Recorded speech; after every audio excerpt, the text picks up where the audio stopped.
जम्मू कश्मीर के कठुआ में 8 साल की बच्ची से रेप और मर्डर के मामले में आज अदालत ने 6 दोषियों को सजा सुनाई। 3 आरोपियों को उम्र कैद और 3 को 5 साल की सजा दी गई, जबकि 7वें आरोपी को कोर्ट ने बरी कर दिया।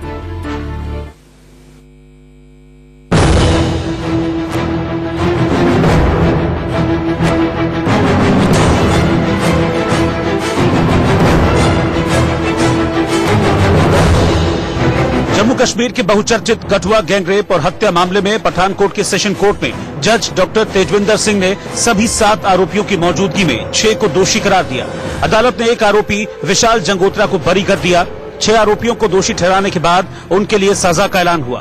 पहले जानिए कि कठुआ मामले में किस दोषी को क्या सजा मिली।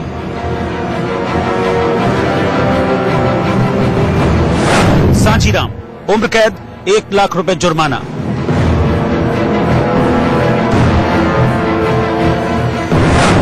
प्रवेश कुमार, उम्र कैद, 1 लाख रुपए जुर्माना।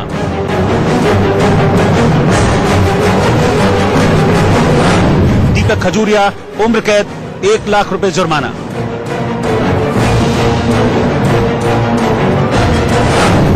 आनंद दत्ता, 5 साल कैद, 50,000 जुर्माना।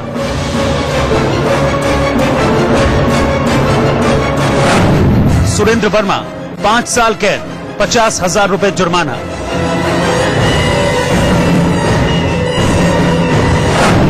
तिलक राज, 5 साल कैद और 50,000 रुपए जुर्माना। 3 अक्यूज्ड हैं, दीपक खजूरिया, प्रवेश कुमार और सांजीराम, जिनको अदालत ने 302, 120 B conspiracy, 376, 511 attempt to rape, 328 कोई नशीला पदार्थ किसी को देना उसके लिए, 363 किडनैपिंग, अगवा करना, 201 गवाही को खराब करना, 343 कन्फाइन करना के लिए दोषी करार दिया। जिस केस पर पूरे देश की निगाहें टिकी थी, करीब 1.5 साल पुराने दिल दहला देने वाले उस मामले में 10 जून को फैसला आया। अब जानिए कि किन धाराओं के तहत दोषियों को सजा मिली।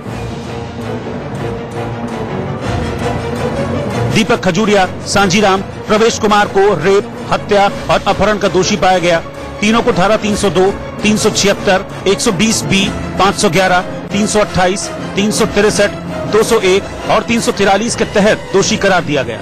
धारा 376 के लिए 25 साल की कैद, 328 के लिए 10 साल, 363 के लिए 7 साल कैद, 201 के लिए 5 साल कैद, 343 के लिए 2 साल और 302 और 120 बी के लिए उम्र कैद की सजा दी गई। उनकी सभी सजाएं एक साथ चलेंगी। उनको 1-1 लाख रुपए का जुर्माना भी लगाया गया। जुर्माना नहीं भरने पर अतिरिक्त कारावास भुगतना होगा। अदालत ने उम्र कैद की सजा, साथ में लाख रुपया जुर्माना, फिर 120 बी कॉन्स्पिरेसी में भी लाइफ की सजा है और 50,000 रुपया जुर्माना है।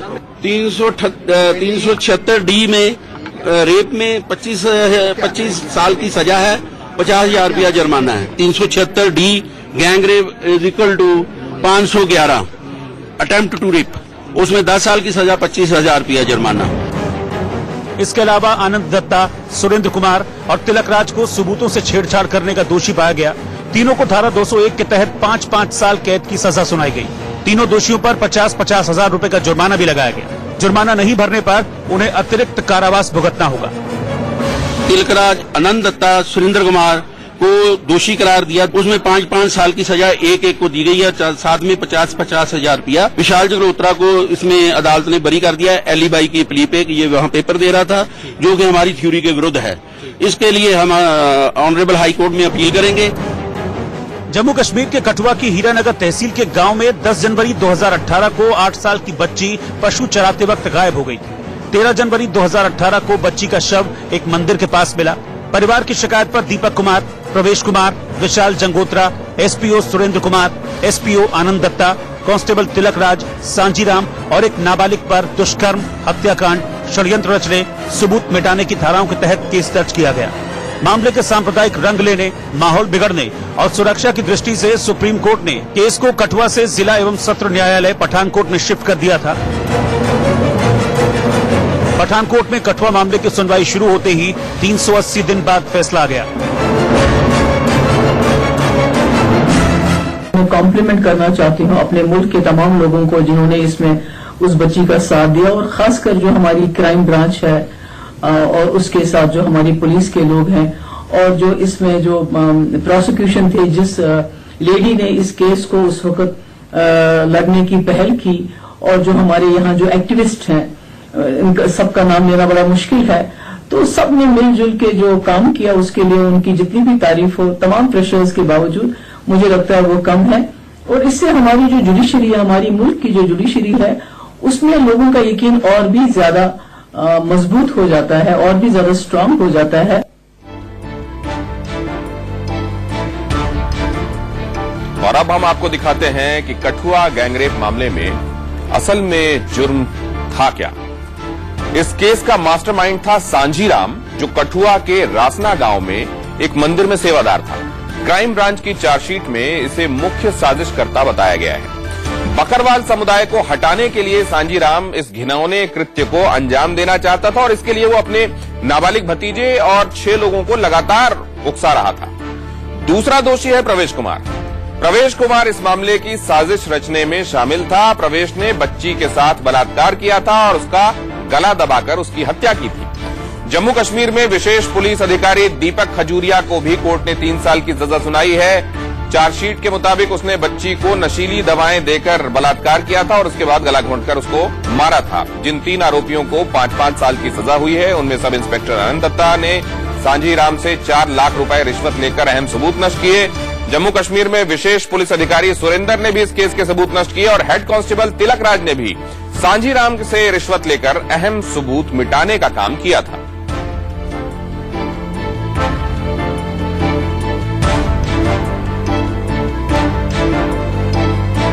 और आइए ग्राफिक्स के जरिए आपको एक और जानकारी देते हैं। बताते हैं कि क्राइम ब्रांच की जो चार्जशीट कोर्ट में दाखिल हुई थी, उसके मुताबिक कब क्या हुआ। 10 जनवरी 2018 को जम्मू कश्मीर में कठुआ जिले के एक गांव में बकरवाल समुदाय से ताल्लुक रखने वाली बच्ची का अपहरण हुआ। 12 जनवरी 2018 को बच्ची के पिता ने हीरानगर थाने में शिकायत दर्ज करवाई। 17 जनवरी 2018 को बच्ची का शव क्षत विक्षत हालत में बरामद हुआ। 22 जनवरी 2018 को मामला जम्मू कश्मीर अपराध शाखा को सौंपा गया। 16 फरवरी 2018 को दक्षिणपंथी समूह ने एक आरोपी के समर्थन में प्रदर्शन किया। 9 अप्रैल 2018 को पुलिस ने 8 आरोपियों में से 7 के खिलाफ कठुआ अदालत में आरोप पत्र दाखिल किया। 10 अप्रैल 2018 को 8वें आरोपी के खिलाफ भी आरोप पत्र दाखिल किया गया, जिसने नाबालिग होने के विषय में दावा किया था। 14 अप्रैल 2018 को हिंदू एकता मंच की रैली में शरीक हुए भारतीय जनता पार्टी के मंत्रियों ने राज्य मंत्रिमंडल से अपना इस्तीफा दे दिया। 16 अप्रैल 2018 को कठुआ में प्रधान सत्र अदालत के जज के सामने सुनवाई शुरू हुई और सभी आरोपियों ने खुद को निर्दोष कहा। 7 मई 2018 को सुप्रीम कोर्ट ने सुनवाई के लिए मामला कठुआ से पंजाब के पठानकोट ट्रांसफर किया। अदालत ने मामले की सुनवाई जल्द करने का भी निर्देश दिया। 3 जून 2019 को बंद कमरे में इस पूरे मामले की सुनवाई पूरी हुई और 10 जून 2019 को कोर्ट ने 7 आरोपियों में से 6 को दोषी करार दिया। कठुआ गैंगरेप मर्डर केस में दोषियों को कोर्ट से सजा मिल गई। कई महिलाओं ने इस सजा को कमतर माना है। आइए आपको सुनाते हैं कि महिला अधिकार कार्यकर्ताओं और महिला आयोग के अध्यक्ष ने इस जजमेंट के बारे में क्या कहा। एक महिला होने के नाते मुझे नहीं लगता कहीं से कोई न्याय हुआ है। पहली बात तो उस बच्चे की जान वापस नहीं आ सकती। दूसरी बात, इतने जघन्य अपराध के लिए अगर सिर्फ उम्र कैद की सजा देकर 3 लोगों को छोड़ दिया जाए तो ये पूर्ण न्याय तो नहीं हो सकता। और निश्चित तौर पे इसमें 2 कदम आगे बढ़ के हम लोगों को उम्मीद थी कम से कम फांसी की सजा तो होनी चाहिए थी। कैसे कोर्ट ने सिर्फ उम्र कैद दी है दोषियों को और पुलिस वालों को सिर्फ 5 साल की सजा। अरे इन राक्षसों को हर हाल में तुरंत फांसी की सजा होनी चाहिए। इन्होंने एक 8 साल की बच्ची का बेरहमी से बलात्कार करा, उसका मर्डर करा। जब उसका गला घोट रहे थे तब भी उसके साथ बलात्कार कर रहे थे। मैं अपील करूंगी जम्मू और कश्मीर सरकार से, मैं अपील करती हूं तुरंत इस केस में रिव्यू पिटीशन फाइल की जाए हाईकोर्ट में। हाईकोर्ट से, सुप्रीम कोर्ट से मैं इस देश की सारी एजेंसी से अपील करती हूं, प्लीज इंश्योर कीजिए कि इस तरीके के पापियों को फांसी की सजा हो, जिससे कि लोगों में कोई डर बैठे। कठुआ रेप केस के वर्डिक्ट से मैं बहुत दुखी हूं और मुझे लगता है कि ये जो सिस्टम है सही नहीं है। जिन लोगों ने इतने विभत्स ढंग से एक 8 साल की बच्ची को किडनैप करके सिडेट करके 4 दिन तक गैंग रेप किया, उसको आप लाइफ इम्प्रिजनमेंट देते हैं, जबकि उनको फांसी दी जानी चाहिए थी। साथ ही साथ वो पुलिस वाले जिन्होंने एविडेंस को डिस्ट्रैक्ट किया, ये भी कहा जाता है कि उनको मालूम था कि वो बच्ची वहां पे छुपाई गई है और उन्होंने उस पर एक्ट नहीं किया, उनको सिर्फ 5 साल की सजा दी गई, ये भी गलत है। की सजा दी गई, ये भी गलत है। खबर की खबर में अब अगली खबर बंगाल का बवाल। बंगाल में भारतीय जनता पार्टी और तृणमूल कांग्रेस के कार्यकर्ताओं के बीच खून के बदले खून वाली जंग हो रही है। कार्यकर्ता एक दूसरे के जानी दुश्मन बने हुए हैं। भारतीय जनता पार्टी ने आज पश्चिम बंगाल में काला दिवस मनाया और ममता सरकार का विरोध किया। वहीं दूसरी तरफ सूबे की सीएम ममता बनर्जी और देश के गृह मंत्री अमित शाह भी आमने सामने हैं। ममता कह रही हैं कि वो बंगाल को गुजरात नहीं बनने देंगी, लेकिन दिल्ली की नजर बंगाल पर टिकी हुई है। आज राज्यपाल केसरीनाथ त्रिपाठी भी दिल्ली दरबार में हाजिर हुए।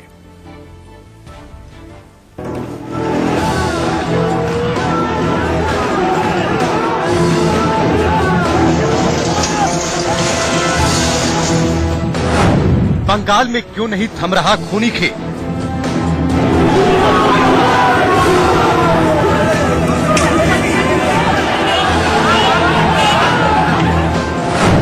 क्यों जानी दुश्मन बने हैं बीजेपी टीएमसी समर्थक?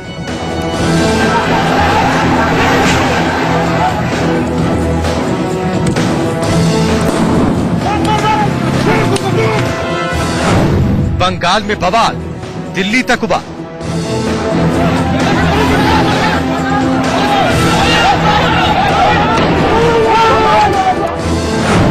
बंगाल के गदर पर दिल्ली की नजर।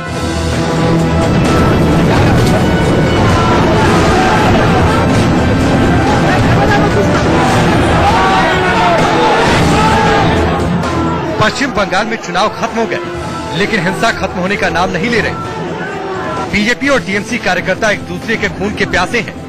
कभी टीएमसी वाले बीजेपी वालों पर हमला कर देते हैं, तो कभी बीजेपी वाले टीएमसी वालों पर। रह रहकर ऐसी चिंगारी भड़क रही है कि उसमें दोनों पार्टियों के कार्यकर्ता बुरी तरह झुलस रहे हैं। पंचायत चुनाव से लेकर संसद के चुनाव तक ये खूनी खेल यूं ही जारी है। बीते शनिवार बशीरहाट में दोनों पार्टी के कार्यकर्ताओं में जबरदस्त हिंसा हुई। इस खूनी जंग में टीएमसी का एक कार्यकर्ता और बीजेपी के 4 कार्यकर्ता बिन मौत मारे गए। हत्याओं के विरोध में बीजेपी ने काला दिन मनाया, तो टीएमसी ने बीजेपी के खिलाफ मोर्चा खोल दिया। दिल्ली से लेकर कोलकाता तक सिर्फ बवाल की चर्चा है। केंद्र सरकार जो भी कहती है, ममता उसका उल्टा जवाब देती है। इन सब हालातों के बीच पश्चिम बंगाल के राज्यपाल केसरीनाथ त्रिपाठी ने आज प्रधानमंत्री नरेंद्र मोदी और गृह मंत्री अमित शाह से मुलाकात की। राज्यपाल नई सरकार बनने की बधाई देने आए थे, लेकिन इस दौरान पश्चिम बंगाल के हालातों पर भी चर्चा हुई। I just mentioned the situation in West Bengal, which arose because of the incident day before yesterday. That is all. Bengal के गदर पर केंद्र सरकार की नजर है। बंगाल में कानून व्यवस्था बनाए रखने को लेकर गृह मंत्रालय सक्रिय हो गया है और इसी को लेकर रविवार को केंद्रीय गृह मंत्रालय ने पश्चिम बंगाल सरकार को एडवाइजरी जारी की थी। वहीं आज केंद्रीय गृह मंत्री अमित शाह की अगुवाई में उच्च स्तरीय बैठक हुई, जिसमें पूरे हालात पर विस्तृत चर्चा की गई। लेकिन केंद्रीय गृह मंत्रालय पर ममता बनर्जी को कोई भरोसा नहीं। ममता कह रही है कि गुंडागर्दी करने वाली बीजेपी और गृह मंत्रालय को एक ही शख्स चला रहा है। তারা ঠিকমতো দায়িত্ব পালন করছে না বা কিছু কিছু সাব ইন্সপেক্টর, সবাই নয়, অনেকে ভালো কাজ করছে। 3-4টি জেলায় প্রবলেমটা হচ্ছে। আমরা ইনফরমেশন নিচ্ছি কারা কারা এটা করছে এবং কারা কারা অ্যাকশন নিচ্ছে না, কারা কারা হুলিগানিজমকে মদত করছে, এর পেছনে কি খেলা আছে সেটা আমরা লক্ষ্য রাখছি। এটাকে আমরা স্ট্রংলি হ্যান্ডেল করব। বেঙ্গল, গুজরাট নয়, মনে রাখবেন ইউপিতে আফটার ইলেকশন 25 জন যাদব মারা গেছে। বিজেপি জেতার পর থেকে সেন্ট্রাল নেতাদের উস্কানিতে। আপনারা আমাকে বলুন তো দার্জিলিং এর নেপালি গেলে কি করে? ममता बनर्जी ने केंद्र सरकार पर उनकी सरकार को अस्थिर करने की साजिश रचने का आरोप लगा दिया है, लेकिन ममता ने यह भी कह दिया कि वो ऐसा नहीं होने देगी। বাংলাকে গুজরাট বানাতে হবে। Is it not the game plan or the conspiracy? কোন কনস্পিরেসির কাছে আমরা মাথা নত করব না। আমি সব মানুষকে বলবো শান্ত থেকে, শান্তি বজায় রাখুন। বাংলা সহনশীলতার জায়গা। ধৈর্যের জায়গায় শান্তির জায়গায়। वहीं दूसरी तरफ गृह मंत्रालय की एडवाइजरी पर पश्चिम बंगाल सरकार ने आधिकारिक तौर पर जवाब दिया है। मुख्य सचिव की तरफ से जारी जवाब में कहा गया है, पश्चिम बंगाल में चुनाव बाद असामाजिक तत्वों द्वारा कुछ हिंसक घटनाएं हुई हैं, लेकिन पुलिस प्रशासन तुरंत सख्त कार्रवाई कर रहा है। पुलिस अधिकारियों द्वारा कोई कोताही नहीं बरती जा रही और चौकसी भी बढ़ा दी गई है। हालात काबू में है, इसलिए ये नहीं कहा जा सकता कि कानून व्यवस्था चरमरा गई है। खबर की खबर ये है कि पश्चिम बंगाल सरकार और केंद्र सरकार खुलकर आमने सामने है। गृह मंत्रालय की हालात पर नजर है, इसीलिए आने वाले दिनों में कोई ठोस कदम भी उठाया जा सकता है। भारतीय जनता पार्टी ममता बनर्जी पर हमलावर है। पश्चिम बंगाल में राष्ट्रपति शासन लगाने की मांग हो रही है। पश्चिम बंगाल के प्रभारी और भारतीय जनता पार्टी के महासचिव कैलाश विजयवर्गीय ने ममता को अराजक बताया है। वहीं उत्तर प्रदेश सरकार में मंत्री श्रीकांत शर्मा दीदी को तानाशाह कह रहे हैं। सारे प्रदेश के अंदर ममता जी अराजकता की स्थिति कर रही है। बीएमसी टीएमसी के गुंडे बीजेपी के कार्यकर्ताओं के घर में जाकर बम फेंक रहे हैं, चमका रहे हैं। कुल मिलाकर सारे प्रदेश में अराजकता है। देखिए, पश्चिम बंगाल में लोकतांत्रिक सरकार नहीं है, तालिबानी सरकार है जो विपक्ष को कुचलना चाहती है। जो पश्चिम बंगाल की जो आवाज है उसको ममता दीदी कुचलना चाहती हैं, रौंदना चाहती हैं। लेकिन लोकतंत्र है, लोकतंत्र में तानाशाही नहीं चलती है। लोकतंत्र में इसी तरह की बर्बरता पश्चिम बंगाल में ममता जी से पूर्व वामपंथियों ने की थी। बंगाल के लोगों ने उनको करारा जवाब दिया और इसी तरह की बर्बरता अब टीएमसी कर रही है, टीएमसी की सरकार कर रही है। बेगुनाह लोगों को मारा जा रहा है। वैचारिक लड़ाई है हमारी। और आइए अब एक निगाह डालते हैं इस साल अब तक पश्चिम बंगाल में कितनी हत्याएं हुई हैं। 10 फरवरी 2019 कृष्णागंज से टीएमसी विधायक सत्यजीत विश्वास की गोली मारकर हत्या हुई। 28 मार्च 2019 को मालदा में भारतीय जनता पार्टी के एक नेता के भाई की हत्या कर दी गई। 12 मई 2019 को झारग्राम में भारतीय जनता पार्टी बूथ अध्यक्ष की लाश मिली। 24 मई 2019 को नादिया में भारतीय जनता पार्टी कार्यकर्ता की गोली मारकर हत्या कर दी गई। 30 मई 2019 को बर्धमान में जीत का जश्न मना रहे भारतीय जनता पार्टी कार्यकर्ता सुशील मंडल मार दिए गए। 8 जून 2019 को नॉर्थ 24 परगना में भारतीय जनता पार्टी के 5 कार्यकर्ताओं की गोली मारकर हत्या की गई। 8 जून 2019 को नजत इलाके में टीएमसी कार्यकर्ताओं की हिंसक झड़प में मौत हो गई। 3 जून 2019 को बसीरहाट में लापता भारतीय जनता पार्टी कार्यकर्ता का शव मिला। 6 जून 2019 को कूच बिहार में टीएमसी कार्यकर्ता अली की हत्या हुई। 10 जून 2019 को आराम बाग में टीएमसी नेता को मार दिया गया। बंगाल में बवाल के पीछे सियासत है। कोई अपनी कुर्सी बचाने के लिए सियासत कर रहा है तो कोई उस कुर्सी को हथियाने के लिए सियासी गुणाभाग में लगा हुआ है। लोकसभा चुनाव के नतीजों के बाद ममता और भारतीय जनता पार्टी में अब खुली जंग विधानसभा चुनाव को लेकर है। हालांकि विधानसभा चुनाव में अभी वक्त है, लेकिन सियासत में शह और मात की बिसात बिछ चुकी है।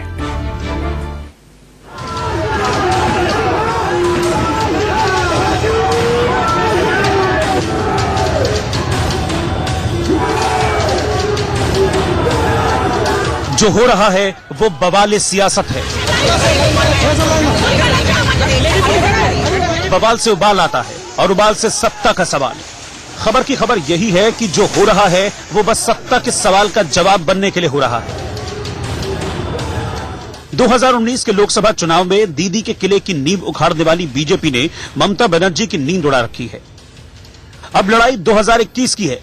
लोकसभा चुनाव में 12 सीटों का नुकसान झेल चुकी ममता विधानसभा चुनाव में किसी भी तरह का नुकसान नहीं चाहती।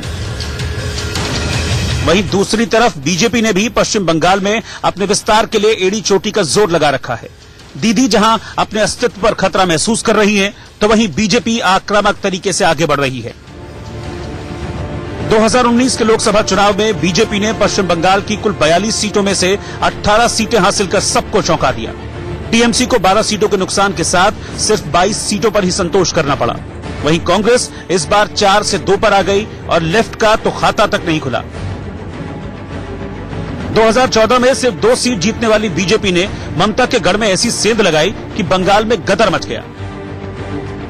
पहले 7 चरणों की वोटिंग में जमकर हिंसा हुई और फिर नतीजे आने के बाद भी बवाल नहीं थमा।